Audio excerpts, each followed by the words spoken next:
amigo, seja bem-vindo a mais um podcast do Pod 3. Aqui quem vos fala, como sempre, é seu parceiro Theo Ferreira. E cola na nave, porque aqui o bagulho sempre é de verdade e a nave tá decolando incrivelmente bem, né não, Dudu? Pô, com certeza.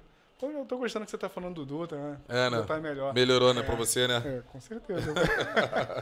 Pô, hoje, rapaz, hoje convidado promete, o cara é um gestor brabo, uma admiração que eu tenho, apesar de ser vascaíno, a admiração que eu tenho, volto a falar. Do meu lado, o mano Thiago.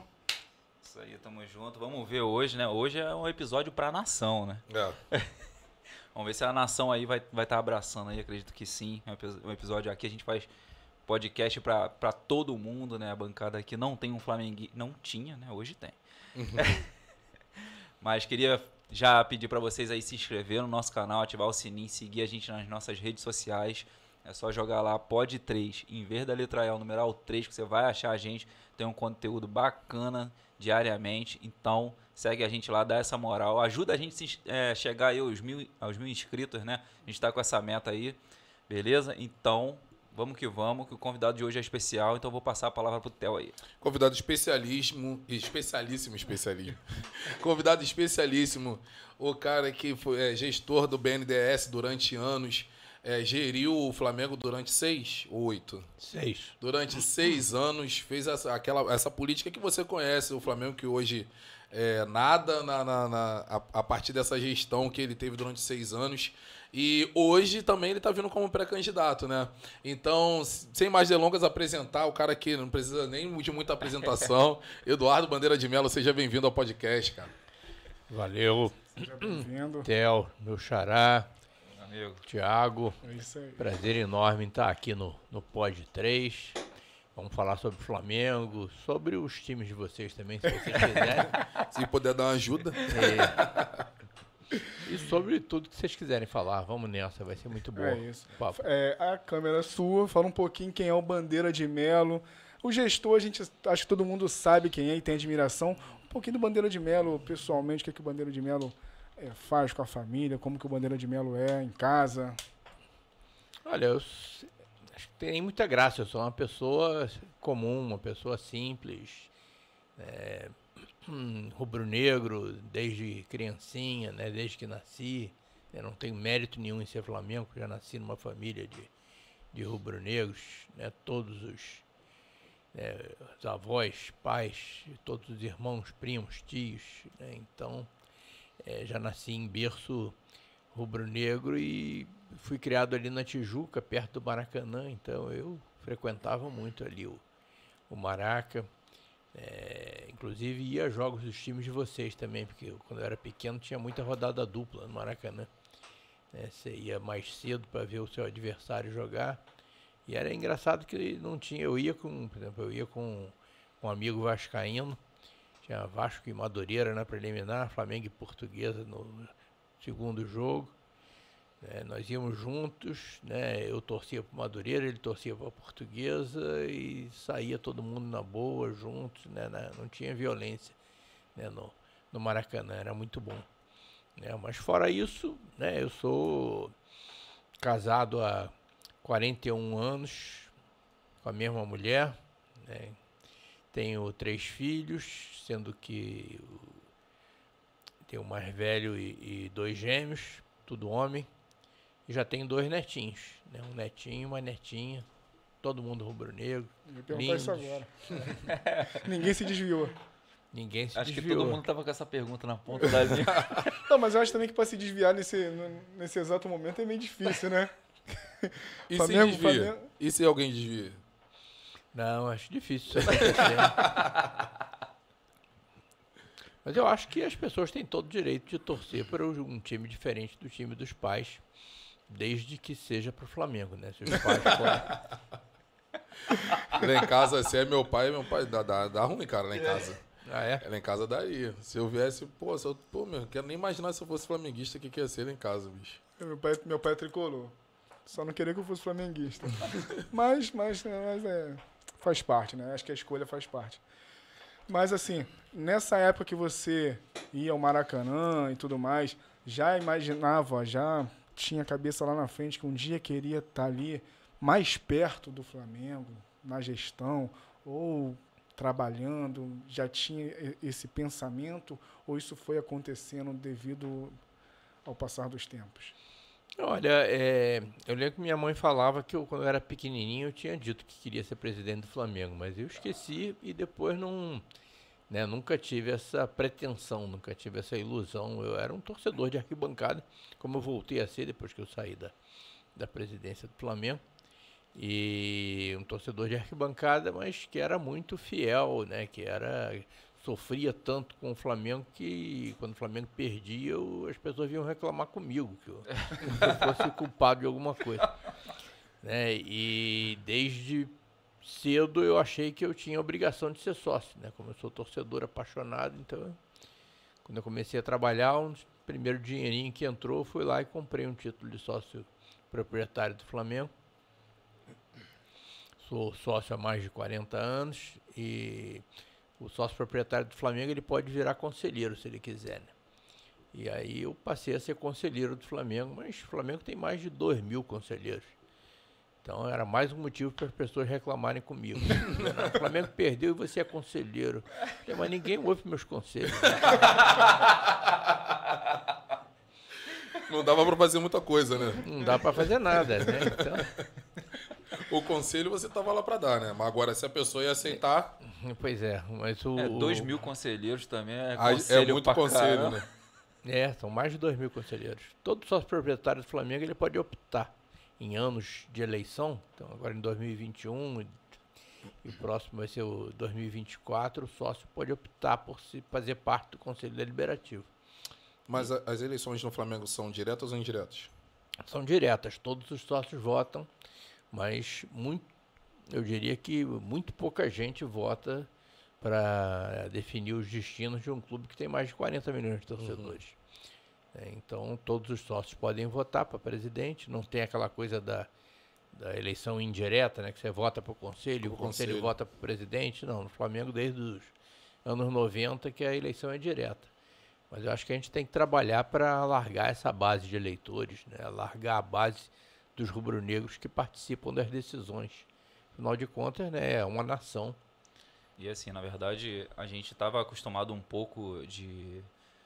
Normalmente a gente já tinha aqueles nomes meio que fixados na cabeça das pessoas que iriam vir a se candidatar a ser presidente do clube, né, do Flamengo. E eu lembro quando o senhor ganhou, que na verdade era um nome desconhecido da torcida, Sim. mas que quando chegou lá na hora da votação, simplesmente o Bandeira de Melo ganhou.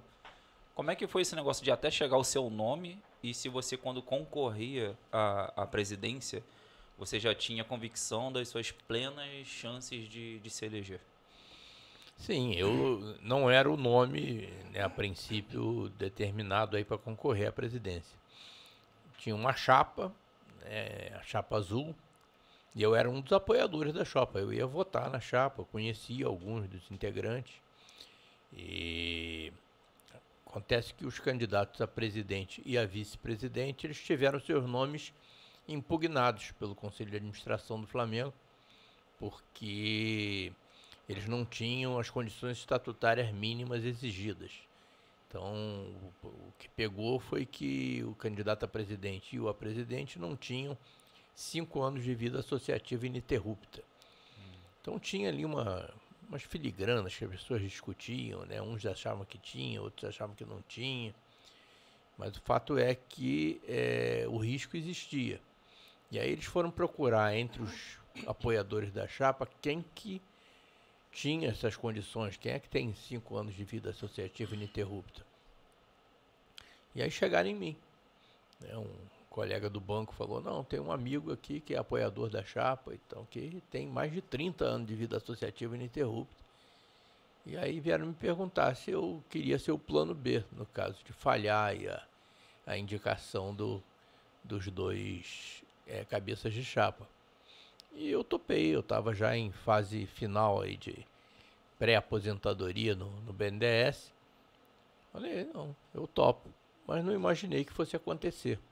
Até que um dia aconteceu e eu virei candidato. E a chapa já estava com uma aceitação junto aos sócios muito boa, né? Então menos de um mês depois de eu virar candidato, eu sentei na cadeira de presidente. Então foi como eu saí direto da arquibancada para a presidência do clube. Né? E aí que quem te cobrava podia hoje estar te cobrando, né? Hoje não, naquela época eu podia estar te cobrando. Aí, Como conselheiro a galera te cobrava, você não podia fazer muita coisa, né? Não, a partir daí podia cobrar à vontade. Né? Aí, se o Aí a Flamengo perdesse, responsabilidade era é culpa minha. dele. Mas assim, eu lembro que quando você entrou lá no Flamengo, como é que foi essa chave aqui? Você vira uma chave de imediato, né? Você. Não, a você sua dá vida muda conta- completamente. Né? A vida muda de cabeça para baixo. Eu sempre fui uma pessoa anônima, uma pessoa assim, discreta. Nunca fui reconhecido na rua, porque não tinha porquê, né? E aí, de uma hora para outra, você vira uma celebridade, né? O presidente do Flamengo, não é que eu tenha virado a celebridade, é o Flamengo, né? Então, se eu tô lá como presidente do Flamengo, aparecendo todo dia nas páginas esportivas, a minha cara passa a ser conhecida. E era uma situação que eu nunca tinha vivido antes. Mas tudo bem, pelo Flamengo a gente encara qualquer coisa. E assim, essa mudança, né, nessa chave para você. Eu imagino quando você entra, por exemplo, você tem a aspiração ali do momento enquanto você é pré-candidato. Quando você está buscando a presidência, você tem a sua aspiração, você entende alguma coisa, mas quando você entra, você tem a real noção do que está acontecendo. Situação política, situação financeira, ainda tem alguns problemas que eu identifico no futebol carioca, que são alguns setoristas que parece que fica minando um pouquinho a vida política do clube. Como é que você conseguiu gerir tudo isso, né? Na hora que você entrou, como é que você conseguiu entender toda essa atmosfera para você dar sequência ao seu trabalho? Bom, essa atmosfera eu meio que já conhecia pelo fato de eu ser torcedor de arquibancada, consumidor de jornal, ouvinte de rádio, espectador de programa esportivo na televisão. Então, né, essa coisa da vida do Flamengo, o dia a dia do Flamengo, eu conhecia estando do outro lado do balcão. Né, e aí passei para o lado da presidência. O que eu não estava assim preparado, embora não estava preparado, claro que eu estava preparado, mas o que eu não esperava que fosse tão grave era a situação financeira do clube. Né, que todo mundo sabia que era muito grave, que tinha uma dívida enorme, que não tinha credibilidade, né, não cumpria acordos, devia 3, 4 meses de salário. Mas quando a gente chega lá, a gente vê que a situação era muito, mas muito pior do que a gente estava imaginando. E aí foi que eu fiz aquele discurso de posse, né, que está aí no YouTube, as pessoas veem de vez em quando, né, eu mesmo já recebi várias vezes, em que eu falei que o Flamengo tinha um passivo financeiro enorme, que a gente nem sabia qual era, tivemos que contratar uma auditoria, né? Mas que mais do que o passivo financeiro, nós tínhamos um passivo ético e moral muito grande, maior do que o financeiro, que era o fato da gente ter 40 milhões de torcedores, né, boa parte crianças, boa parte pessoas humildes, e nós tínhamos que dar exemplo para aquele povo, e o exemplo que o Flamengo estava dando era o pior possível. Então eu falei, nós vamos fazer o sacrifício que for necessário para resgatar esse passivo ético e moral. Vamos sofrer na área esportiva, na área social, mas vamos virar essa página. E efetivamente, né, demorou muito tempo, a torcida foi super compreensiva, super parceira. A partir do momento que eu fiz o discurso, né, então não estava enganando ninguém, a torcida, efetivamente, eu tenho muito a agradecer à torcida do Flamengo por ter sido parceira, por ter sido compreensiva e ter esperado 4, 5 anos sofrendo lá, quase caímos para a segunda divisão, umas 2 vezes pelo menos, mas sabendo que a gente estava fazendo a coisa certa, e essa coisa certa é que ia nos levar ao outro patamar. Colher frutos. Falar de patrocinador? Vamos. Antes disso, esse modelo dele, acho que, se eu não me engano, não sei se foi o Borussia que fez, não sei se foi o Borussia Dortmund, eles pararam com o time durante anos, deram uma segurada ali, não disputava título, não disputava nada. Aí veio esse boom que aconteceu há uns 5, 6 anos do Borussia. Não, mas aí não disputava título por escolha? Não disputava porque não tinha condições financeiras para disputar. Não, porque eu acho que no caso do Flamengo foi um fator, né? Assim, não foi que ele não queria disputar títulos. Eles queriam disputar título. Mas assim, tava ajeitando a casa. A gente sabia que o sacrifício ia implicar no resultado. Em perder a competitividade. E foi o que aconteceu, efetivamente. Mas, de vez em quando, a gente ia lá e beliscava um títulozinho, né? Ganhamos a Copa do Brasil. Torneio mata-mata tem dessas coisas, né? Ganhamos 2 cariocas, sendo um invicto. E aí, né, a gente sempre teve uma prioridade muito grande em recuperar o investimento do Flamengo na base, né? Que lá atrás o Flamengo era referência e depois tinha perdido essa competência. E aí voltamos a investir na base, ganhamos 2 copinhas. Né? O Flamengo só tinha 2 copinhas em toda a sua história, né? E ganhamos 2. E acho que isso daí, quer dizer, ganhamos vários títulos na base também, né? Copa do Brasil, né? O Sub-17, Sub-20, ganhamos muita coisa na base. Mas, efetivamente, o time principal ganhou aquela Copa do Brasil, ganhou 2 cariocas, né? Um torneiozinho aqui, outro ali e tal, mas é aquela coisa, né? A gente sabia que estava fazendo a coisa certa e que um dia o Flamengo ia se habilitar para ganhar tudo e sempre, né? Que sempre foi o meu sonho. O sonho de todo torcedor, né? Pois é, de torcedor. Continua sendo, né? E eu espero que continue só sendo o sonho. Ainda tem isso. Então vamos embora pros patrocinadores. Falar em investimento, né? Vamos falar sobre patrocinador. Inclusive, a gente tem essa gestão aqui também. A gente tá dando uma segurada. Nem dá pra fazer mais coisa.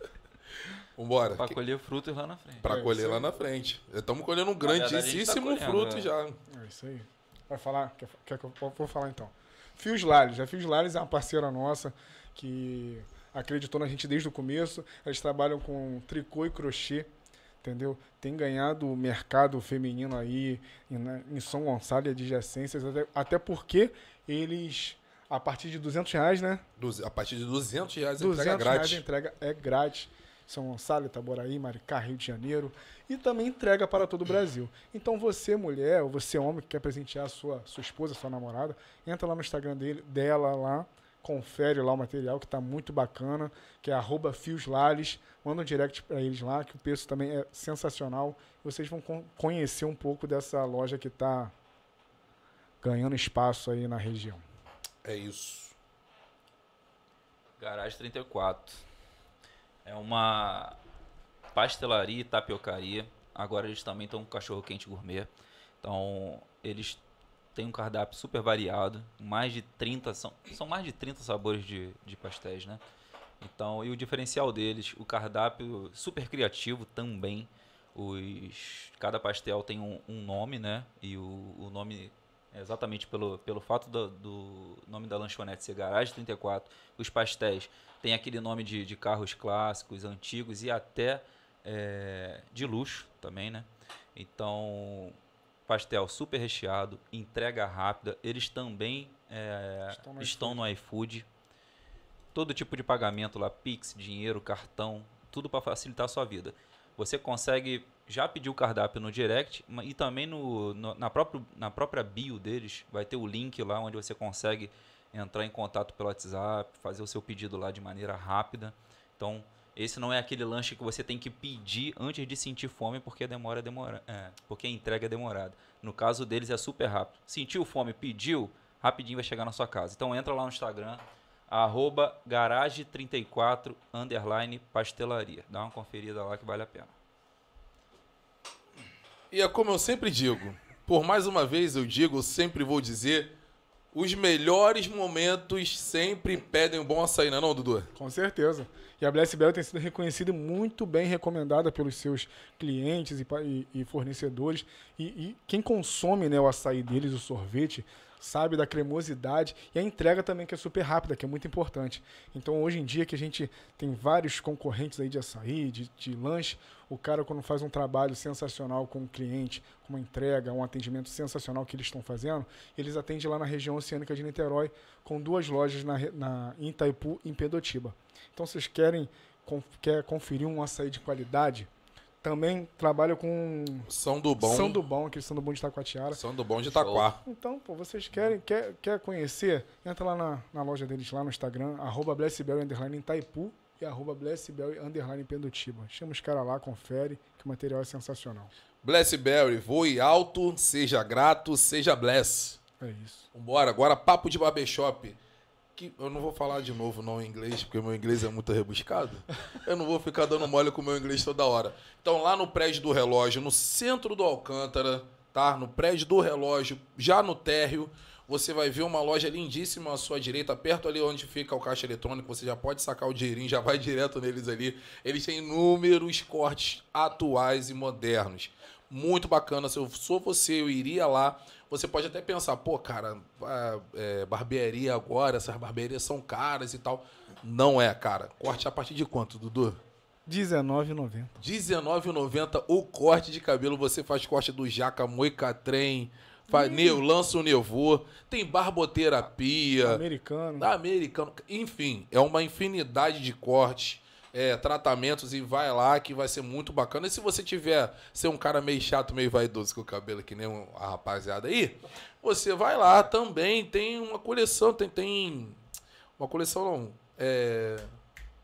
como é que se diz? Tem um monte de coisinha, shampoo, cremezinho, gel. pomada, gel, tudo que eles vendem lá. Então cola com eles lá. O Instagram deles é @papo de barbershop. Chama eles no Instagram, marca, já agenda. Tem três barbeiros lá pra te atender. 3 cadeiras. Tem 3 cadeirinhas lá, pô, tranquilo, Espera suave. Espera nada, pô, tem uma paradinha rolando na televisão. Enfim, você vai gostar muito do atendimento, você vai gostar muito do produto que eles têm a te oferecer, vai gostar muito do corte. Se eu sou vocês, eu não dava mole, ia direto lá, @papo de barbershop, e é isso. Bora? O que tem mais aí? Fechou? Inclusive, se você quiser ser um parceiro do podcast Pod 3, está franqueada a oportunidade para que você seja. Inclusive, precisamos, tá? Dá essa moral pra gente e uma moral para você também. Se você quer ter o seu negócio vinculado a mais de 1 milhão de pessoas assistindo, tanto na plataforma do Instagram quanto na plataforma do YouTube, cola com a gente, porque vai ter resultado e vamos te trazer resultado. Inclusive, tem uma promoçãozinha especial para quem quiser ser parceiro do Pod 3. É só chamar lá no direct no nosso Instagram. Você vai ser direcionado pro Diego, que é o nosso diretor comercial, e ele vai desenrolar tudo com vocês e vai deixar vocês a par de tudo como é que é, tá? Tamo junto. É isso. Eu queria perguntar um pouco de como a torcida te abraçou, né? Porque foi o que ele falou, assim, você foi uma coisa que você não era pré-candidato. Aí aconteceu o que aconteceu da impugnação e você virou pré-candidato e você acabou ocupando a cadeira. Como foi a torcida no início para te abraçar? Porque, assim, eu tô te perguntando porque pega um pouco daquele episódio do Valdemar. Ah, tá. No anúncio do Valdemar, a torcida, Valdemar o quê? Que não sei o que lá. E assim... foi o que você falou, você andava na rua tranquilamente e agora você passou a ser o presidente, o cara mais forte de um time que é o maior time do Brasil, né? Maior time do Brasil. Dói falar isso. Dói falar isso, mas... Como que foi essa aceitação da torcida? Não, eu acho que, como eu falei, eu não posso reclamar da torcida, só tenho a agradecer a torcida. É claro que tem horas que, se o time vai mal, se o time perde, é natural que a pessoa fique impaciente, né? Isso não só o torcedor de arquibancada, mas o próprio sócio do clube, amigos meus, né? Isso é natural, né? Mas é aquela coisa que é momentânea. Mas de uma maneira geral, né, a torcida foi super parceira, a torcida compreendeu, sabia que a gente estava naquela rota de sacrifício visando uma coisa maior na frente. E quando vê que a gente está trabalhando com seriedade, quando vê que a gente está dando exemplo, porque as coisas que acontecem no clube acabam, no boca a boca, acabam chegando na torcida, acabam chegando no público, chegando na mídia. Então, uma coisa que a gente sempre levou assim com uma seriedade enorme foi a coisa de você não ter nenhum tipo de privilégio. Então, tive lá 6 anos, nunca contratei um parente, Nenhum dos meus vice-presidentes contratou um parente, né? Nenhum dos profissionais, vamos dizer, graduados do Flamengo contratou um parente, contratou um amigo. Todas as contratações do clube foram absolutamente profissionais, foram pessoas recrutadas dentro dos melhores critérios de governança. Então, se você, por exemplo, abrisse mão desse tipo de princípio, esse tipo de coisa ia chegar. Aí amanhã eu te pedir outra coisa e você, na hora de você negar, não dizer não, mas você botou ali o seu vizinho, seu parente, tal e coisa, né? E isso daí era assim um ponto de honra para nós. E a gente sabe que esse tipo de relação espúria, né, de troca de favores para ganhar apoio, isso existe, né, na maioria, na quase totalidade dos clubes brasileiros. Mas lá no Flamengo, nesses 6 anos, não teve nada. Foi rigor total. Então a torcida, né, acaba que entende isso e sabe que se nós estamos agindo corretamente lá, era com um propósito maior. E assim como o senhor mesmo falou, na verdade, a princípio, o seu nome não era um nome que ocuparia aquela cadeira ali, pelo menos entre o consenso ali dessa chapa azul. Depois que o senhor venha se tornar presidente, também não ficou muitas opiniões de fora querendo se intrometer em algumas decisões, ou você teve essa autonomia para poder ficar tomando as decisões sem que... É lógico que a gente acaba, igual você falou, que tem muitos vice-presidentes, né? Então, ouvir vai ouvir. Mas em relação a tomar decisões, você tinha essa carta branca, sempre... Olha, tem uma frase lá no Flamengo que diz: o regime é presidencialista. Então acaba que a responsabilidade vai ser sempre do presidente. Mas eu, não só no Flamengo, em todos os lugares onde eu trabalhei, eu sempre gostei de dividir as decisões, eu sempre gostei de uma administração compartilhada. E no Flamengo, né, os vice-presidentes e o presidente compunham um conselho diretor, que era como se fosse um conselho de administração de uma sociedade anônima. E os assuntos eram tratados lá, né, e discutidos livremente. E algumas vezes eu fui até voto vencido, mas em nada que, vamos dizer, que fugisse da política. Que significasse assim uma renúncia aos meus princípios. Tá? Então, coisas operacionais, né, isso aí eram decididos pelo coletivo. Eu acho que é assim que deve ser, né? Assim nas sociedades anônimas, né? O presidente não é um ditador, mas ele sabe que se alguma coisa acontecer, a cabeça que vai estar a prêmio vai ser a dele. Mas assim, nessa época também, a gente está falando um pouco da paciência da torcida. Eu vejo que o torcedor brasileiro é muito impaciente, né? Assim, claro, sempre está querendo ganhar título e tudo mais, mas é muito impaciente para arrumar a casinha, igual o senhor fez no Flamengo. Também, em contrapartida, o futebol carioca tinha dado uma deu, né? Na verdade, ainda está um pouco lá embaixo, ainda está um nível lá embaixo em vista dos outros. Mas, ao mesmo tempo, os outros times cariocas, que você na época que você estava gerindo o Flamengo, também estavam ruins das pernas. Então, assim, não tinha muita pressão também de o Vasco está ganhando tudo, o Fluminense está ganhando tudo.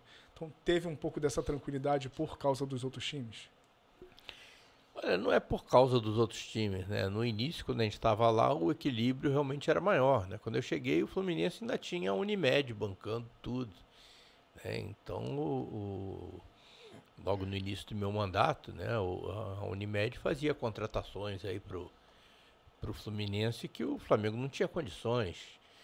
O próprio Botafogo, né, em 2013, ele foi campeão carioca, armou um time lá que tinha o Seedorf, né, e outros expoentes, mas era uma coisa que não era sustentável, né? A gente sabia que aquilo dali ia ter um fim e que o Botafogo, né, e outros clubes que agiram assim iam ter que voltar para a sua dura realidade.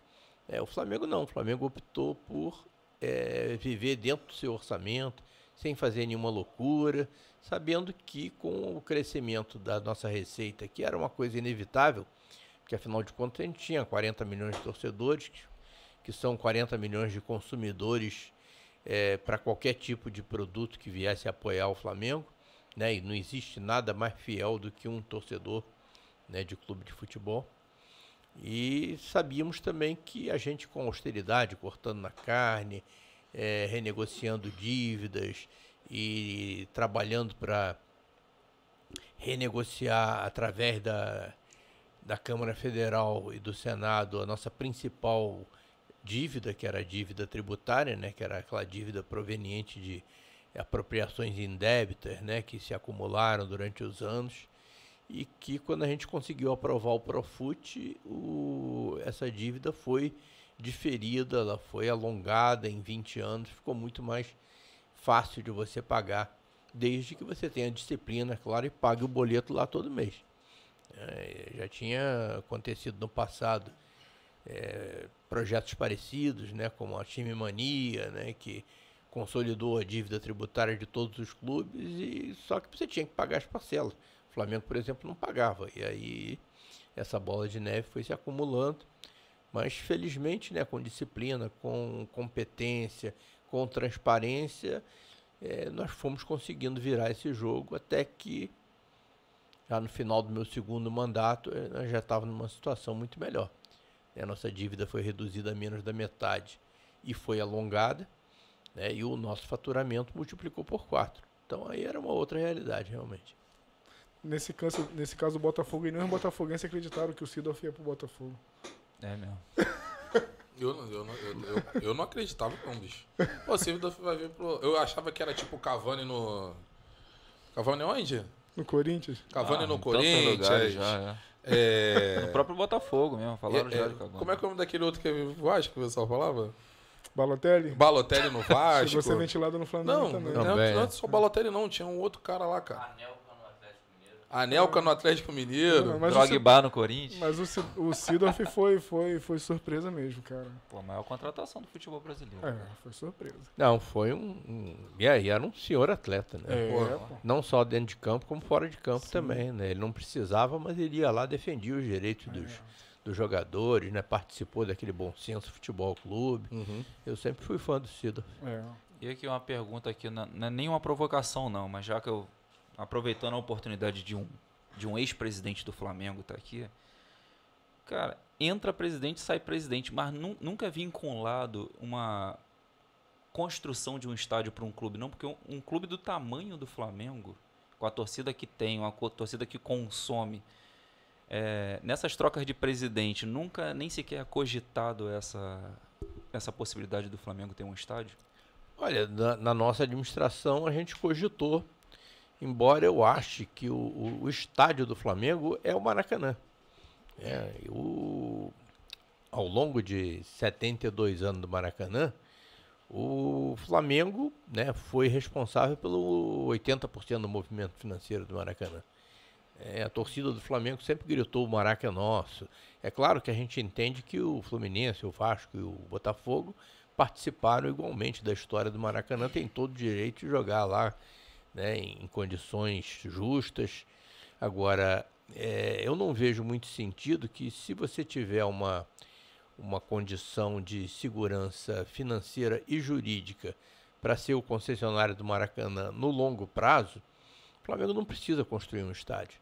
Até porque você não tem o que fazer com o Maracanã se o Flamengo não estiver lá. O Maracanã é um equipamento caro, né, de manutenção cara. Se você... E no passado a gente viu aquela idiotice que foi você fazer uma licitação para administração do Maracanã e não deixar os clubes participarem. Porra. Isso foi loucura. E o Maracanã vive dos clubes, né? Então você imagina se... E ainda tinha umas empresas atravessadoras aí que queriam...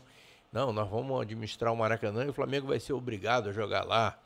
E alguns jornalistas esportivos até endossaram isso, né? Não sei. Bom, vamos deixar isso para lá.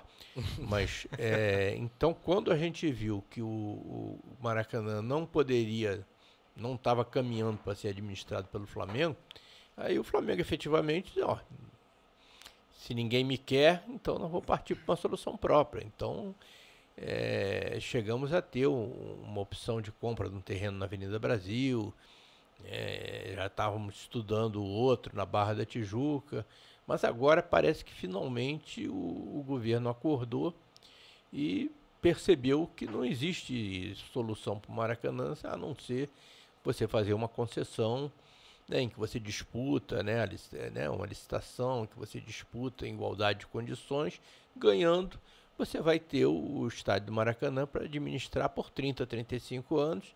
Isso vai te dar segurança jurídica, segurança econômica, inclusive para fazer os investimentos que o Maracanã precisa. Muita gente fala, não, o Maracanã precisa de um espaço para torcida assim, de menor poder aquisitivo. Então, como se fosse a volta da geral, né? Só que não é mais aquela geral do passado, né? Mas um espaço popular.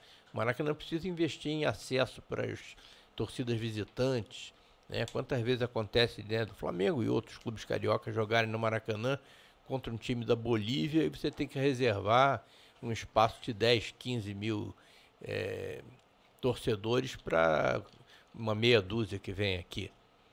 Né? Por que isso acontece? Porque você não tem acesso. Né? Você tem que reservar aqui parte daquele setor sul, todo ali para o torcedor visitante.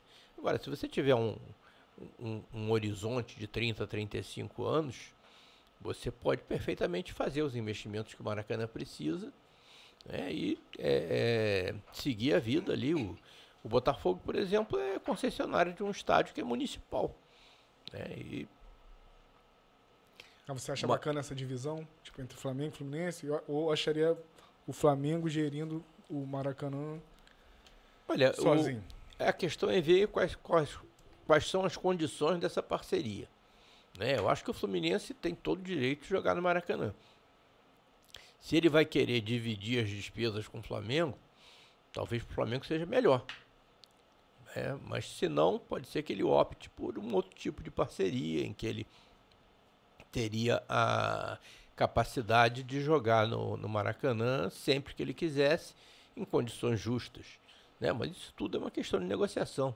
Isso vale também para o Vasco, vale para o Botafogo. O Vasco tem em São Januário, que é um estádio muito bonito e tal, e que atende talvez aí a 80% das necessidades do Vasco. Mas de vez em quando ele pode querer jogar no Maracanã e tem todo o direito. Né? Eu cresci vendo, né, os 4 clubes grandes do Rio. Na época, quando eu era pequeno, tinha até 6 clubes grandes, que ainda tinha o América e o Bangu, né, jogando no Maracanã. Então, eu acho que tudo é questão de você trabalhar isso com harmonia, com competência técnica, que você chega a uma boa solução. Agora, a boa solução com certeza passa pelos clubes, né, não passa por uma empresa atravessadora. E os clubes estão aí, né? Os clubes estão em dificuldades há muito tempo, mas existem. As grandes empresas brasileiras de vez em quando quebram. Exatamente. Eu estava pensando assim, sobre o Vasco, eu acho mais justo o Vasco jogando em São Januário, né? Apesar de que... Todo vascaíno prefere que o Vasco jogue em São Januário. Mas assim, a gente sabe que ali em torno de São Cristóvão é complicado você fazer uma reforma, uma estruturação boa para até crescer aquilo ali. Mas, assim, paciência. Sobre as torcidas rivais, como que você assim, vê... vou dizer assim, tem carinho, mas acho que é mais reconhecimento das torcidas rivais com a sua gestão num clube que acho que é o maior rival de todos os 3 clubes do Rio. Não, isso é uma coisa assim que me deixa muito feliz, né? Fico muito honrado com esse reconhecimento dos torcedores rivais. Eu passo na rua, às vezes as pessoas vêm, presidente, você tem que ir lá presidir o meu clube. Né? Isso é claro que eu entendo muito mais assim como uma homenagem do que como uma possibilidade concreta. Mas é ruim, não. Mas o Vasco tinha muita vaga. Mas vou te dizer, eu tenho amigos que estão lá no Vasco, né, que são muito competentes. Tá? E que agora é aquela coisa, né, tem que fazer sacrifício. Não tem solução fácil. Eu cito sempre aqui a frase do ministro Pedro Malan, que dizia que para todo problema difícil tem sempre uma solução fácil e errada. Solução fácil para problema difícil, né, é sempre errada. Então, o Vasco é um clube que é super tradicional, tem muita torcida, tem torcida no Brasil inteiro. Então ele tem plenas condições de sair do buraco. Pode ser através da SAF, mas poderia não ser também. Agora, qualquer solução requer sacrifício. Né? A do Flamengo requereu. A dos outros clubes também. Aproveitando que você está falando da SAF, o que você acha desse modelo? Eu acho interessante. Eu acho que é uma solução que deve, né, e merece ser avaliada por todos os clubes. No caso do Vasco, do Botafogo e do Cruzeiro, né, que são os projetos que estão na ordem do dia, né, que está todo mundo comentando, eu acho que esses 3 clubes partiram para o modelo da SAF por uma questão de sobrevivência. Estavam numa situação muito aflitiva e se não partisse para a SAF, poderia ter problemas sérios. Então, se eu estivesse no lugar deles, talvez eu tivesse partido também, né? E é uma questão de avaliar. Eu não tenho detalhes, ninguém tem detalhes, né, do super detalhado, detalhes super detalhados é ótimo, né? Sobre os contratos, sobre a relação, né, desses clubes com os investidores, mas eu acho que é um modelo que pode ser perseguido. Tem outros clubes que podem partir para a SAF não por sobrevivência, mas podem, por exemplo, tentar subir um degrau de competitividade. Então, clubes que não têm uma torcida muito grande, mas que de repente podem conseguir um investidor externo que faça investimentos que permitam esse clube competir num outro degrau. Então, isso é possível. Eu sei de alguns clubes que estão tentando partir para isso. No caso do Flamengo, eu não acho que seja nenhuma necessidade no momento. O Flamengo provou que conseguiu fazer o seu dever de casa sendo um clube associativo sem fins lucrativos. Então ele não tem necessidade de virar uma SAF.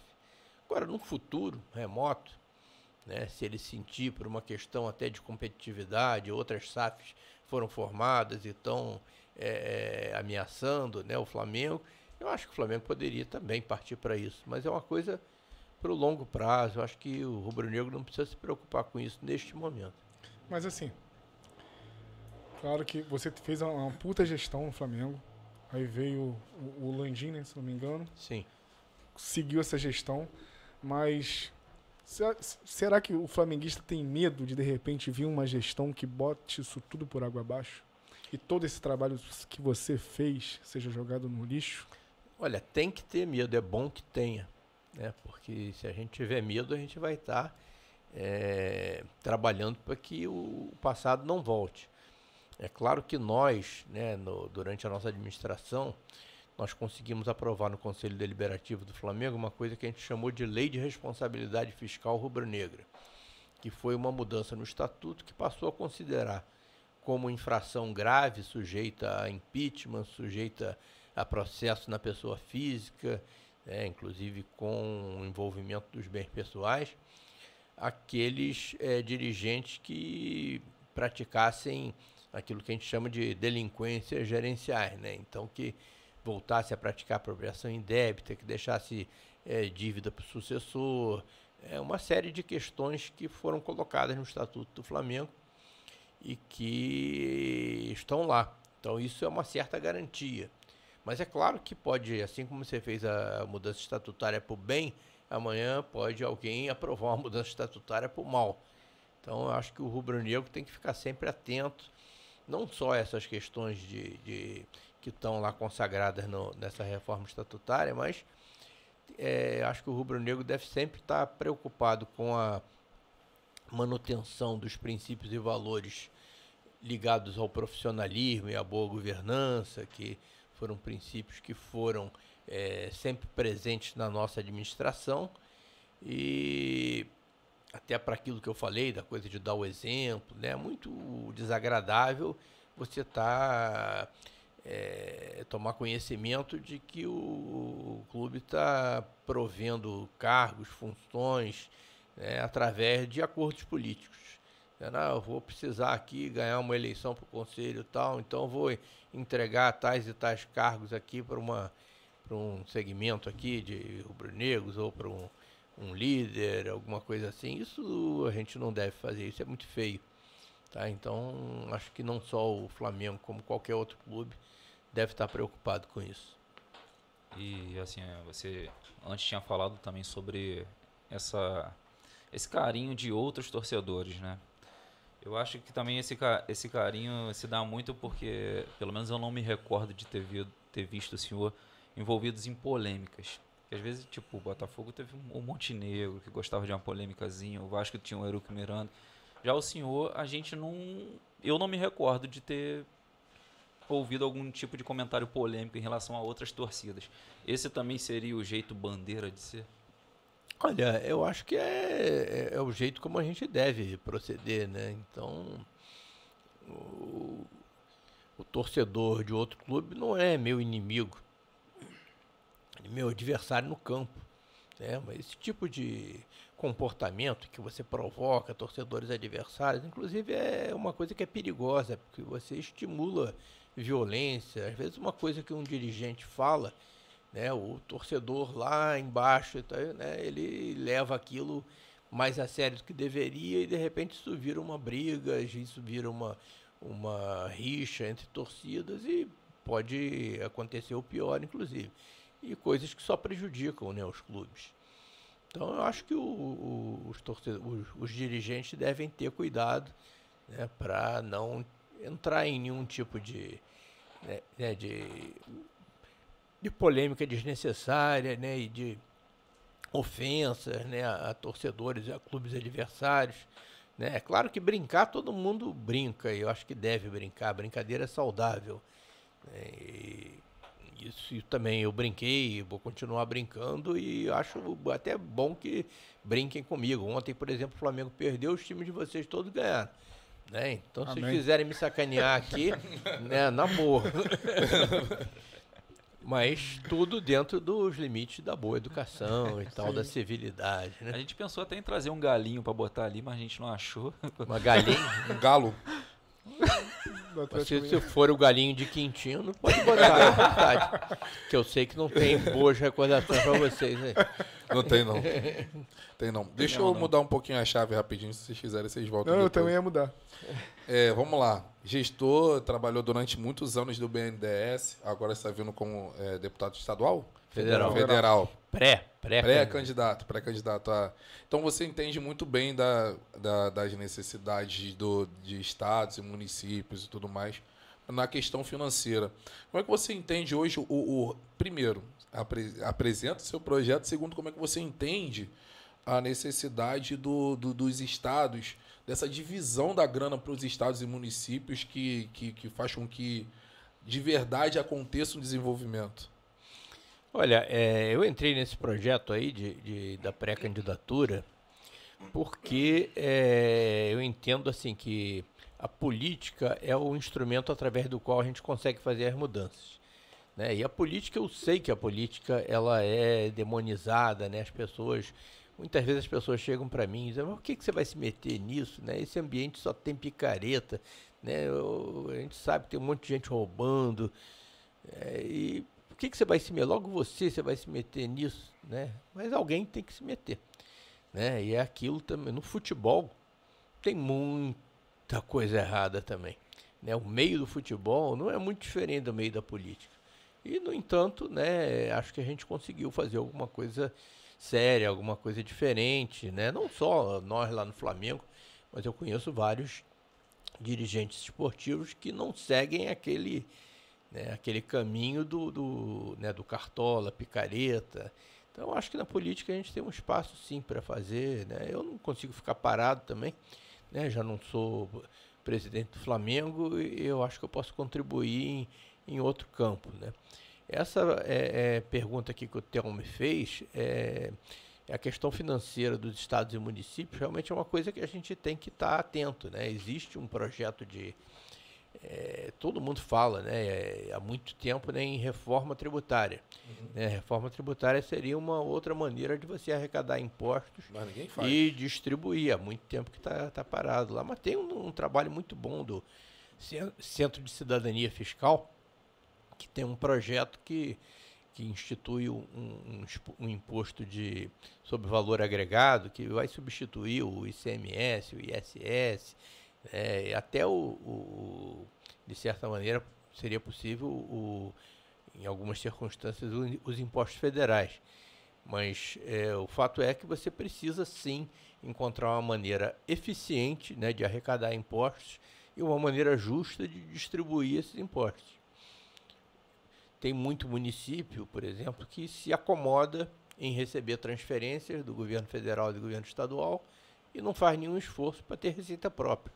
E muitas vezes a diferença, né, se ele tiver aquela receita própria, ainda que signifique 20%, 30% do orçamento total dele, às vezes até menos, mas é o que pode fazer diferença para fazer um trabalho social, para investir no saneamento, para investir em educação, investir em creches, que é uma das coisas mais importantes que tem para se investir. Tem uma série de coisas, né? Saúde, atenção básica.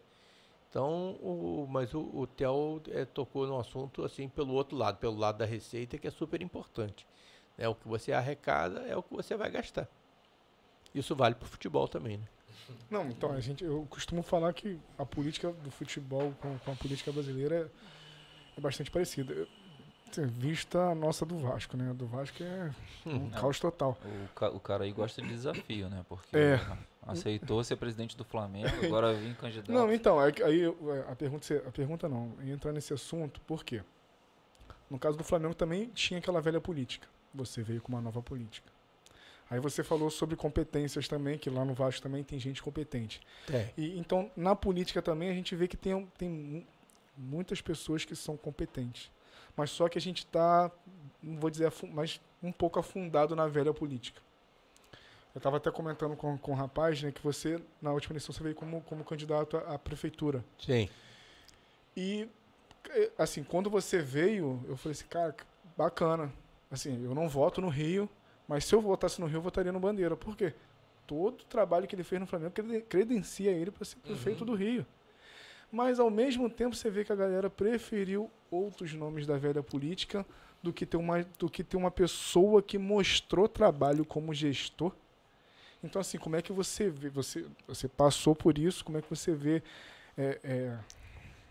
essa batalha de ter que estar mostrando uma nova política para o eleitor? Então, vamos lá. Falando aí sobre a eleição de prefeito no Rio, que eu participei, né, sem muitas esperanças, né, porque eu estava num partido pequeno, que não tinha dinheiro, que não tinha tempo de televisão, não tinha estrutura, né? Então eu sabia que era uma missão difícil. Agora, democracia é isso, né? Você tem que aceitar o resultado. As pessoas elegeram lá o prefeito Eduardo Paes, né? E nós temos que respeitar e torcer para que ele faça um belo trabalho. A minha participação na eleição, ainda que eu sabendo que era uma coisa muito difícil, eu não me arrependo dela, porque eu acho que eu aprendi muita coisa, né? Eu acho que a gente conseguiu mobilizar muita gente, né? Muita gente, inclusive, deixou de votar em mim até por causa do voto útil em cima da hora, né? Quando via pela pesquisa ali que não tinha chance, eu falei, vou votar em alguém que, de repente, possa chegar no segundo turno, né? Mas é isso, né? A regra do jogo são essas e tem que ser respeitadas. A nossa campanha para prefeito, né? Eu tenho, assim, consciência de que nós conseguimos fazer um programa de governo que ninguém fez, né, que virou um livro. Podia ter trazido para vocês aqui um livro, né, que é um livro com mais de 50 autores, pessoas que me ajudaram no programa de governo, gente altamente qualificada, PhDs de Universidade do Brasil, do exterior, gente do BNDES, do Banco Mundial, né, que foram trabalhar de graça para tentar fazer um plano de governo para o Rio de Janeiro. E esse plano ficou. A gente não ganhou a eleição, mas o plano está aí, o livro está aí, já distribuí para um monte de gente. E se eu fosse... O que eu aprendi nesse processo de fazer o nosso programa de governo, se eu fosse fazer um curso, né, com aqueles professores todos que estavam trabalhando nisso, eu não ia ter dinheiro para pagar. Realmente muita competência, né, e muito desprendimento, né, pessoas que fizeram isso por amor à cidade. E agora o trabalho está aí, né, não me arrependo não. né? E eleição é isso, gente. A gente entra, às vezes entra sem muita chance, mas entra sabendo das regras do jogo, sabendo que tem que respeitar as regras do jogo. Isso é bom, até nós vamos ter uma eleição agora aí, né? E tá todo mundo preocupado em que as regras do jogo sejam respeitadas. É isso. Então, vou fazer mais uma pergunta também. O que acontece? Primeiro se você futuramente pensa de novo na Prefeitura do Rio. Segunda, você como deputado federal, a gente entende as maiores necessidades do Rio hoje, que é vinculado e que as pessoas sentem, o que é tangível, na segurança e na educação. São coisas que afetam diretamente e elas se interligam entre si. Para o pobre ter acesso, ele precisa da segurança, porque é uma coisa que eu converso muito. Não dá para o cara que estuda numa escola particular, não dá para a pessoa que estuda numa escola pública dentro de uma comunidade disputar com o cara que estuda numa escola particular que tem 300 dias de ano letivo e a pessoa que estuda na comunidade tem 100 e poucos, porque não tem acesso, não consegue ter acesso. Não por não ter acesso porque não tem como chegar. Realmente não tem como chegar, professores, enfim. O que você pensa no tocante assim, a segurança pública, que você acha que funcione mesmo de verdade, para que a educação também caminhe junto? Olha, vamos falar primeiro da educação, né? Você tocou num ponto que realmente é talvez a questão mais importante da administração pública, né? O Brasil não é um país que se desenvolveu, né, como a gente gostaria, porque é um país que é muito deficiente na educação. O Brasil é um país desigual, tem desigualdades assim que até nos envergonham, porque não existem oportunidades para todos na educação. A educação pública deveria ser uma educação de muita qualidade, porque é o que vai fazer esse menino da comunidade, né, transpor todos os obstáculos e chegar lá e depois conseguir dar uma condição melhor para a família dele, ele ter outro tipo de...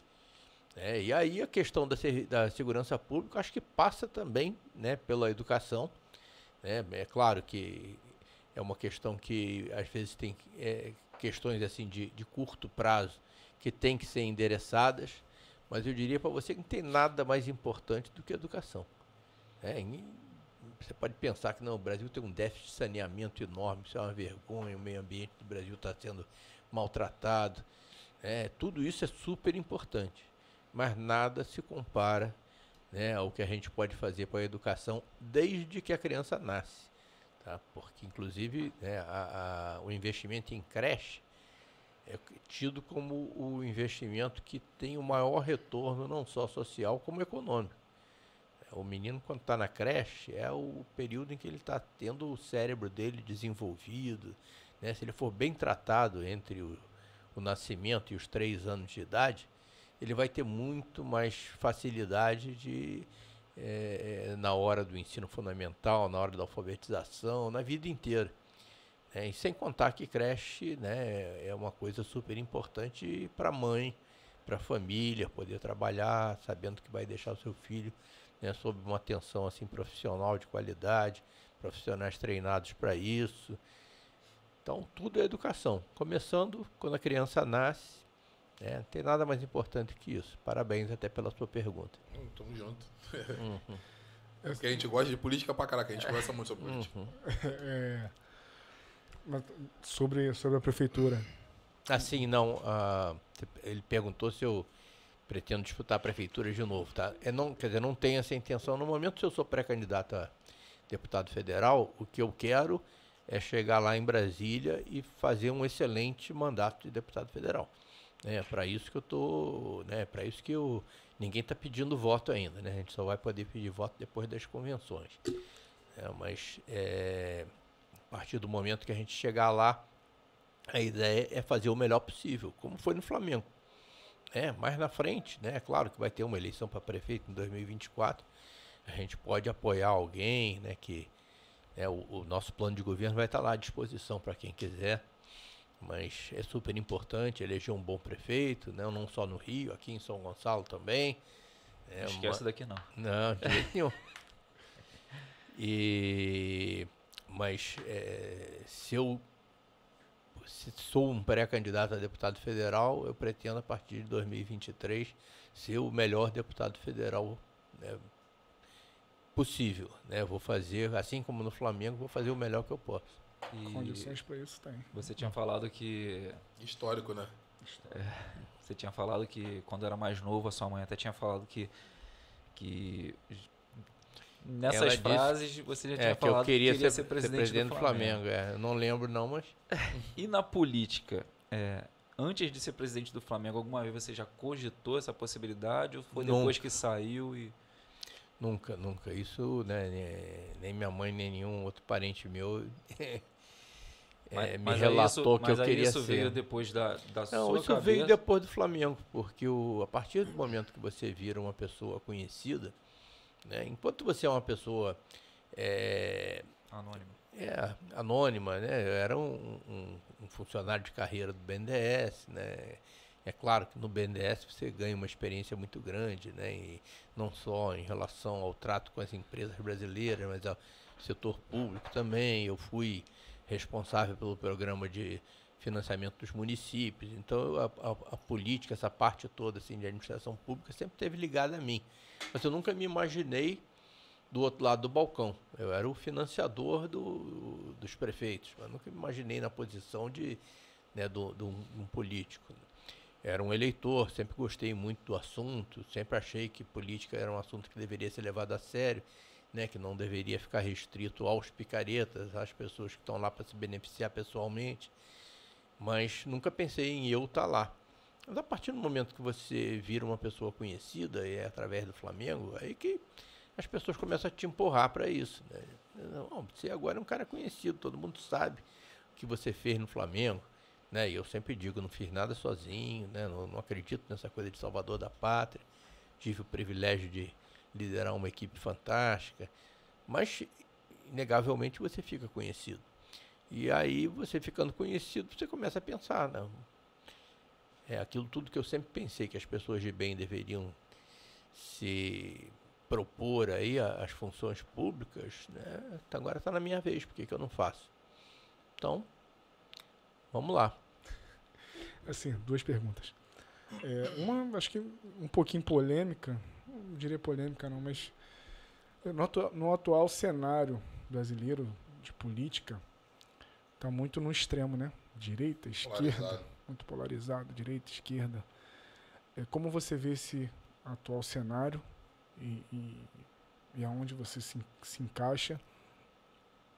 E a segunda é a importância, como você está vendo como pré-candidato a deputado federal, como você vê a importância dos municípios, eu digo até do lado da ponte para cá, porque o Rio tem muito esse negócio de, tá lá, da ponte para cá, você tem um município de São Gonçalo, que é um colégio eleitoral muito grande. Segundo maior. Entendeu? Sim. Mas os outros municípios também que têm crescido bastante, no caso de Niterói, Maricá. Como que você vê essa questão dos municípios do lado de cá? Olha, eu acho que a administração municipal é uma coisa muito importante, né? Tudo que a gente propôs para a administração do Rio, de certa maneira, se aplica à administração de São Gonçalo, à administração de Niterói, de Maricá, de Itaboraí, dos municípios pro lado de cá. E são municípios que têm uma perspectiva assim, de dinamismo econômico muito grande. E São Gonçalo, né, é o segundo maior município do Rio de Janeiro. O que você pode imaginar de coisas boas para se fazer aqui em São Gonçalo, né, e é uma população consciente, uma população participante. Eu sou,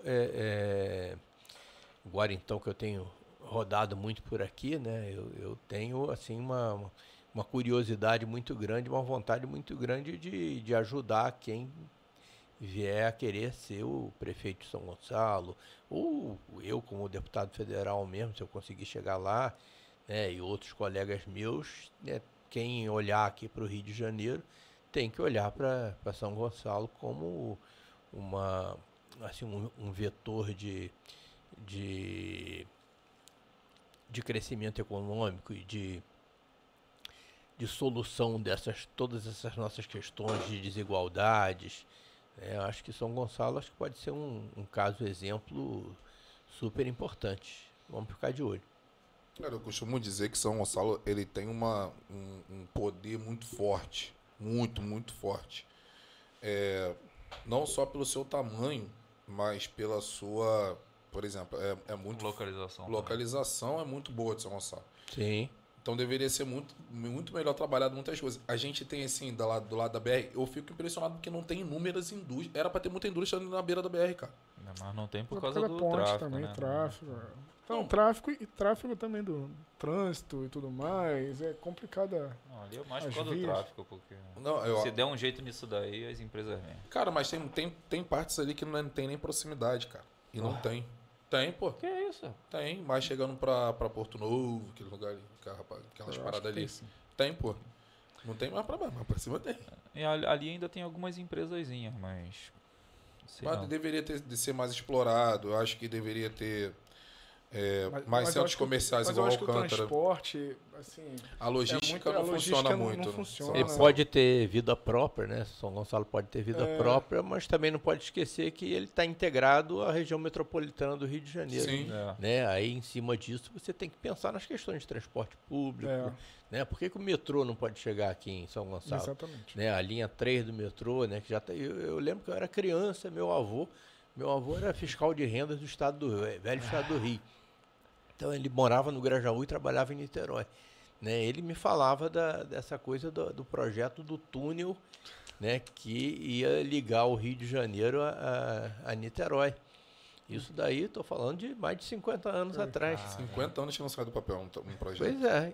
Então você pode perfeitamente ter a linha 3 do metrô integrada ali, saindo da estação Carioca, né, atravessando a Baía de Guanabara e vindo para cá, Niterói e São Gonçalo. Niterói nem precisa tanto assim do transporte de massa, né? Mas São Gonçalo precisa muito. Cara, e eu não consigo entender porque esse projeto não sai, porque assim, é uma coisa que dá um retorno imediato. Você deixa de perder grana com, por exemplo, estrada e rodagem. Você diminui o custo, custo de reparo, custo operacional. Você não Aí o benefício para a população, em termos de qualidade de vida da população, e é um projeto altamente ecológico, porque a partir do momento que você deixa você tira o carro da rua, você tira caminhão da rua, né, e o transporte público é um transporte, né, é um investimento que tem um mérito assim do ponto de vista ambiental muito grande. Um projeto desse do trazer o metrô aqui para São Gonçalo é um projeto que se insere perfeitamente nessas metas brasileiras de redução dos gases de efeito estufa. Transporte público, de uma maneira geral. Eu acho que isso não sai do papel por causa, tipo assim, das empresas de ônibus perderem muito. Exatamente. Não, mas eu digo que esse projeto aí, o Gonçalense ganha umas 2 horas de vida, no mínimo. Porra. No mínimo. Pois é. Aí multiplica isso pela vida toda dele. Exatamente. Vamos pra caixinha? Eu trabalhei rapidinho. Eu trabalhei uma vez na... Dá o celular aí, por favor. Eu trabalhei Trabalhei na Barra uma vez. E, cara, eu passava mais tempo na condução do que trabalhando. Eu era 3 horas pra ir e 3 horas e meia pra voltar. E trabalhava 7. Olha o quanto que você pode... Loucura. Produzir. Imagina se tivesse essa linha 13 aí. Então vamos para a caixinha de pergunta, então. Também, o tempo também curto, vamos fazer poucas perguntas, que os flamenguistas aqui também querem... Os flamenguistas estão muito oriçados. Vamos fazer... Vocês nem falaram que São Gonçalo é a terra do Vinícius Júnior, né? Do VJ, pô. Eu toquei um pagode na casa do pai dele. Importante. Pai dele, parceiro pra No comecinho, por ser flamenguista, não gostava dele, não. Mas Vinícius, queremos você aqui, demais. Tá? Você vai ver em novembro, dezembro, aí na Copa do Mundo. São Gonçalo vai ficar mundialmente conhecida quando ele arrebentar na Copa do Catar. Eu sempre gostei.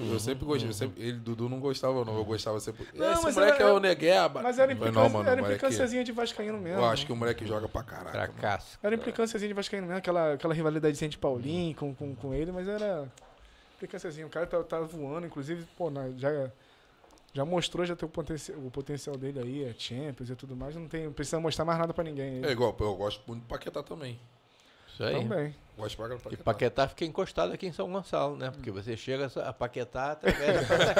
Mas se você fizer uma barquinha daqui de São Gonçalo, vai mais rápido. Vai chegar mais rápido. Não precisa nem em Niterói. É isso aí. Aí você falou que tocou com o festa pro pai de Vinícius Júnior. É. Já joguei bola com o pai do Paquetá. É mesmo? Ah, Pô, mas eu vou a gente ver. tá rodando. Ganhei, Uma tá? hora a gente acerta. Ganhei, tá?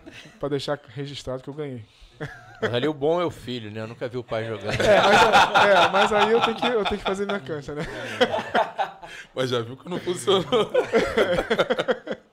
Vai lá, Thiago. Vamos lá. O Bandeira de Melo gosta de jogar futebol? Em que posição ele joga? Eu adoro jogar futebol, sou lateral direito, agora sempre fui muito ruim de bola. Mas adoro jogar.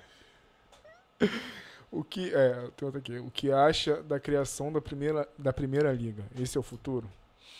Olha, a Primeira Liga foi uma alternativa que nós encontramos para ter um produto mais atrativo, tanto financeiramente quanto tecnicamente, em relação aos campeonatos estaduais, né, que sempre foram produtos assim de atratividade duvidosa. Né? E aí o Rio de Janeiro, Minas Gerais, Paraná, Rio Grande do Sul e Santa Catarina se juntaram para fazer uma alternativa. Chegamos a avançar um pouco nisso, mas depois tivemos problemas, né? Acho que toda vez que os clubes se juntam, né, pode sair coisa boa, mas nem sempre. Né? Então conseguimos fazer duas versões aí dois torneios, né? Um de 2016 e 2017. 2018 teve a Copa do Mundo da Rússia, né? O calendário apertou. Nós achamos que não deveríamos fazer o torneio naquele ano e tivemos realmente problemas de governança interna, que é bom aprender para não repetir. Beleza. Então vamos embora. Eu vou fazer uma pergunta aqui que o cara quase me implorou para poder fazer. Faz a minha pergunta lá. Do Luiz Carlos, um amigão nosso. Que eu vou te falar. Se você não fizesse a pergunta dele, eu ia fazer. Porque... Não, eu vou fazer, mas eu vou tocar no ponto também. Esse isso nosso aí amigo, mesmo. ele era vascaíno até os 20 e tantos anos. De repente virou flamenguista, mas absurdo. Mas aí, Sua culpa também. mas Sua culpa. culpado tá na tua frente. Que ele virou Boa, Luiz flamenguista. Carlos, gostei. Né? O cara, a gente achava que era até aposta, cara. Pô, mano, ele começou a postar rede social, mano, ele deve ter apostado com alguém, alguma coisa. Não, cara, ele virou flamenguista real mesmo, cara. E já velhão. Mas vamos lá, ele fez a seguinte pergunta. Qual foi a maior dificuldade que você encontrou na sua gestão do Flamengo? Olha, os caras foram tantas. Mas eu diria que principalmente era a situação, né, do clube, não só com as finanças em frangalhos, como totalmente sem credibilidade. O Flamengo ia negociar com um jogador, com um treinador, com um fornecedor, com um financiador e não era levado a sério porque não cumpria esses compromissos. Então foi um desafio muito grande a gente virar esse jogo. As pessoas começaram a perceber que estavam lidando com pessoas sérias e a partir daí tudo se resolve. A pergunta do Juan Felipe também. Eu acho que... Ele já respondeu, na verdade. Mas aqui será que é Flamengo? Pergunta se ele vai se candidatar ano que vem. Seria A presidência do Flamengo? Acho que sim. Não tenho essa intenção. Não, aliás, não é ano que vem, né? A próxima eleição para presidente do Flamengo é em dezembro de 2024, daqui a 2 anos e meio. Então. Né? Eu não pretendo me candidatar, né? Independente do meu projeto político, né? De pré-candidato, mas de qualquer maneira eu acho que eu já cumpri minha missão, passei 6 anos lá. Eu acho que posso até participar de um projeto para formar um grupo, né, arrumar alguém para encabeçar esse projeto e ser o próximo presidente do Flamengo. Eu participaria com o maior prazer e ajudaria no que estivesse ao meu alcance. Agora, voltar a sentar naquela cadeira não é minha intenção. Acho que a família sofre muito. Minha família está sofrendo ainda com todas as perseguições que vocês sabem que eu estou... que fizeram comigo e que ainda estão fazendo. E eu até encararia pessoalmente, mas eu não tenho como pedir isso à minha família. Mas continuo, Flamengo até morrer, vou participar aí, vou ajudar. Beleza. Eu encerrei aqui. Eu encerrei também. Vou fazer uma pergunta aqui do Renato Pereira. Tem gostado da atual gestão do Flamengo? Olha, Pra encerrar com claro que tudo aquilo que eu falei aqui sobre princípios, valores, impessoalidade, profissionalismo, acho que o Flamengo está pisando na bola, né? O Flamengo está atual gestão do Flamengo, né, para manter o poder ou para chegar no poder ou se manter nele, fez acordos, né, com grupos de sócios que eram exatamente aqueles que a gente combatia lá atrás. Então esse tipo de coisa realmente não me agrada. Mas, assim, nessa coisa do dia a dia, do futebol, eu não gosto de ficar dando palpite, porque eu já tive lá dentro, eu sei como é que são as coisas, eu acho que o que transpira para nós aqui do lado de fora nem sempre é o que acontece. Então eu não gosto de ficar tirando pedra, acho que a postura de um ex-presidente também não deve ser essa de ficar se aproveitando. Até como fizeram comigo, né, que é aquela oposição sistemática, né, até covarde às vezes, nesse tipo de coisa eu não vou entrar. O que eu posso dizer é que eu continuo torcendo muito para o Flamengo, né. Estarei torcendo agora quarta-feira contra o Atlético, de novo, vamos ver se a gente dá a forra lá no Galo, para vocês não botarem o Galo aqui. Depois tem América Mineiro aí no sábado, né? E vamos para dentro aí, Copa do Brasil, Libertadores, eu continuo um torcedor apaixonado na arquibancada, continuo sócio-torcedor, continuo anjo da guarda. O Flamengo está O Flamengo para mim é muito mais do que o clube de regata do Flamengo, é uma coisa que está acima de todos nós, é uma nação de mais de 40 milhões de torcedores, é aquilo que está no nosso sangue. Você não, ainda que quisesse, né, que alguém quisesse torcer, o verdadeiro rubro-negro, se quiser torcer contra o Flamengo, não vai conseguir. É isso. Bom, beleza. Deve fazer. Não, foi você que trouxe o Ronaldinho? Não, Ronaldinho Gaúcho? Não, foi a presidente Patrícia. Inclusive foi um projeto que eu tinha muitas esperanças no início, né? Mas acabou não dando certo. Ah, tá. Beleza. Só isso que eu queria saber. Mas fomos nós que pagamos tudo que a gente devia pro Ronaldinho. Isso aí, com certeza. Cara, eu ia falar essa parada. Você ficamos com o ativo, mas ficamos com o passivo. Mas você não ouve... você não ouve muito se falar de... Você não ouve, não? Eu não lembro de ter ouvido. Todo clube você ouve de questões trabalhistas, né? Problemas trabalhistas. Não, o Flamengo quando agora não tem ouvido mais. O Flamengo, quando a gente chegou lá, tinha mais de 600 ações trabalhistas em que a gente era réu. O Flamengo pagava aquele ato trabalhista, né? E a dívida só ia crescendo, crescendo, crescendo. Quando a gente saiu, essa dívida trabalhista tinha zerado. Em determinado momento, o Flamengo era credor do ato trabalhista. Nós fomos uma vez lá fizemos uma solenidade lá em Brasília, no Tribunal do Trabalho, que agradecemos, né, ao ministro. Né? O ato trabalhista foi super importante para o Flamengo, desde 2003, que nós estamos nos beneficiando dele. Mas agora, muito obrigado, mas não temos mais o que fazer, porque a gente não deve mais nada. Ainda queremos nosso dinheirinho de volta, porque o tempo que a gente ficou credor, a gente ia recolhendo o ato e não tinha mais dívida para pagar, né? Então foi um dia assim que me deu muito orgulho de estar na presidência do Flamengo. Dívida trabalhista já Bacana. Então, a última dúvida, então. Conseguiu colar lá. Agora na política. Dirigiu uma nação. Não, agora vamos para outra. Minha última dúvida agora. Se recebesse o convite para presidente do Vasco, aceitaria? Eu acho que não seria bom nem para mim, nem para o Vasco. Porque, como eu falei, tem vários vascaínos. Presidente do Vasco tem que ser vascaíno. Né? E eu conheço vários vascaínos que são extremamente competentes e vascaínos apaixonados que podem tomar conta daquilo ali. Depois você passa pra gente, porque não tô porque, sabendo não. É porque o que a gente teve o Dinamite, coitado, também. Não, Dinamite tá agindo, dá até pena de Dinamite. Eu tenho pena de Dinamite. Mas enfim. Mas o Dinamite é um excelente uma figura humana, um cara sim. Assim, eu conheci ele quando ele era presidente do Vasco, eu gostava muito de bater papo com ele e tal. Ele andou doente, né? Eu ouvi dizer que já melhorou e tal. Eu torço muito por ele. Mas a torcida, independente de como ele foi como presidente, a torcida tem... Acho que o carinho com ele nem mudou. Mas foi... Não, ele foi um jogadoraço, né? E a galera sabe que ele é se ele vascaíno real. foi, né, um bom presidente ou não, acho que os vascaínos que tem que avaliar. Mas eu garanto que ele é uma figura humana admirável. Não, a gente nem entende que seja... Não... A gente nem entende que ele tenha sido um mau presidente, não. Pra gente é não deixar o cara trabalhar também. A política do Vasco é uma coisa meio sinistra. Uhum. Mas vamos lá. Vamos lá, Thiagão. Bom, encerrar. Agradecer muito a tua presença aqui, né?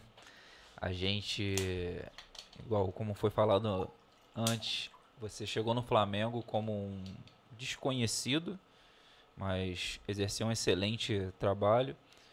Hoje é pré-candidato aí a deputado federal, hoje já é uma pessoa conhecida e é uma esperança para todos nós do Rio de Janeiro. Então, te desejo muito sucesso, eu espero que realmente consiga atingir esse objetivo. Dizer que foi um prazerzaço ter o senhor aqui com a gente não imaginava assim, né? A gente começou a montar isso aqui, é um sonho e tem acontecido coisas extraordinárias aqui pra gente, com convidados muito, muito especiais. O senhor com certeza é um deles. Então desejo muito sucesso, agradecer de coração muito a tua vinda aqui. E é isso. Valeu, obrigado, Thiago. Foi um prazer enorme. Também te agradecer pela presença. Foi como eu falei no comecinho, mas é um dos poucos flamenguistas que eu admiro. Admiro o Zico também, que ele vestiu a camisa do Vasco. Já falou do Vinícius também. Vinícius tem uma meia dúzia aí. Tem o Júnior. Conta aí que você vai encontrar tem muito o Júnior, mais. Não, né? tem muito Júnior. Tem uma galera aí que eu admiro. Mas assim, muito obrigado mesmo pela presença. Desde o comecinho se disponibilizou a estar aqui, a compartilhar seu conhecimento, que é vasto. E foi como ele falou, o senhor falou também, que chegou no Flamengo como desconhecido, foi até premiado como o melhor gestor esportivo no Brasil. E eu acho assim que muita gente tem que se espelhar na gestão. E acho que foi um marco para o futebol brasileiro a tua gestão no Flamengo. Muito obrigado. Até parabenizar, porque assim, como vascaíno eu queria que tivesse essa gestão no meu Vasco, acho que muitos outros também queriam. E eu torço muito também para que dê certo a tua carreira também na política, porque você dando certo eu me beneficio e muitos outros vão se beneficiar também. Espero que muita gente enxergue o que enxergou você como gestor no Flamengo, como gestor servindo ao público brasileiro. Então, te agradecer mais uma vez pela presença, muito obrigado. E com certeza vai ter muito sucesso aí nessa carreira política sua. Obrigado, Xará. Obrigado. Então, a galera aqui me zoa que eu falo que eu sou pastor da parada, mas eu gosto sempre de falar uma parada da Bíblia. Minha filosofia cristã é muito forte, acredito muito em Deus. Respeito, admiro todas as religiões. Acho que eu falo assim, que eu sou o cristão mais macumbeiro que tem. Nunca fui na macumba, mas eu respeito pra caraca, eu acho muito da hora. Mas eu vou falar uma parada. Deus, quando ele mandou o profeta Samuel ir na casa de Jessé, falou pra procurar alguém pra ungir a rei, tá? Aí ele chegou lá, ele viu os filhos, homens robustos e tal, esse aí que vai ser o nosso rei. Mas Deus estava procurando o que estava por detrás das malhadas, onde ninguém estava vendo. Então, tudo que você falou me remetia a isso. Como eles dois falaram, você era o anônimo que talvez algumas pessoas não reconheciam, mas que estava por detrás das malhadas trabalhando, tá ligado? Estava ali por detrás cuidando das ovelhas quando ninguém estava vendo. E eu quero e desejo de verdade que se estenda também na política. Que teve uma outra coisa que você me falou que é muito importante. A gente aqui, nós como pais, a gente entende a real necessidade da criança e do cuidado que tem que se ter com a criança, que o futuro do país são as crianças. E você dá o exemplo que você falou, que quando entrou para o Flamengo você queria dar o passivo, tinha que ser ético e moral também. Então, dar isso, ter essa preocupação da ética e ensinar e dar o bom exemplo, para mim, já é algo super importante. Já é meio caminho andado, porque daí para frente, a ética que você quer dar vai fazer com que isso também promova e tragam soluções necessárias para o nosso país, que está precisando muito de grandes exemplos. Então, desejo todo o sucesso do mundo, que a sua pré-candidatura, se precisar da nossa ajuda de alguma certa forma, você pode contar com a gente também. E que você voe e alce seus sonhos, seus objetivos, e que mais uma vez você possa ser, entre aspas, ungido para poder ter uma outra missão ainda maior. Muito obrigado pela sua vinda aqui. Obrigado, Theo. Obrigado aí pela analogia que você fez. Eu tenho um profundo respeito por todas as religiões, né? E gostei muito de ouvir aí você chamou ele de pastor, né? Mas Ele gosta. Pastor que bebe cerveja. Ele gosta. Você vê que ele respeita a todos. Mas ele falou bonito, não falou? Ele fala bonito. De vez em quando a gente fala. Mas Mas assim, agradeço muito, agradeço a todos vocês. Foi um prazer enorme assim estar aqui. Podemos combinar de eu voltar aqui, né? Acho que eu aqui em São Gonçalo me sinto em casa, né? Não só por causa do Vinícius Júnior, do Ibson, do Diego, de todos do Henrique, de todos os rubro-negros que saíram daqui, né? Mas porque realmente eu tenho vários amigos aqui. E então posso ficar freguês aqui do Pod 3, certeza, né? E de vez em quando eu venho aqui bater um papo com vocês. Aí, Beleza. tá A oportunidade está aí, tá aí. Valeu, Precisar, tamo obrigado junto. por tudo, hein, pela força. É isso, né, rapaziada? É isso, terminamos mais um. É isso, rapaziada. Dá um recado aí pro seu público, quiser deixar falar sua dos seus mensagem, projetos, quiser sua- falar alguma coisa, olha naquela câmera lá, a câmera é sua, aquela ali, ó. Guarda a luzinha ali, ó. Ó, minhas redes sociais, né, é Eduardo Bandeira de Melo, né, tudo junto, Melo com 2 L's. Né, eu sei que o Instagram tá bombando aí, tem Facebook também, né, e vai ter aí um canal através do WhatsApp também, que a gente vai poder se conversar, né, fazer um relacionamento aí mais próximo com todos vocês, mas queria mesmo era agradecer aqui essa galera aqui do Pod 3, porque através deles eu vou chegar em vários rubro-negros, tricolores, vascaínos e botafoguenses. É isso aí. É isso. Então é isso, tropa. Terminamos mais um episódio. Muito obrigado por você ter ficado até aqui. Tamo junto, cola sempre na nave. Não esquece, o bagulho, compadre, sempre é de verdade, já é?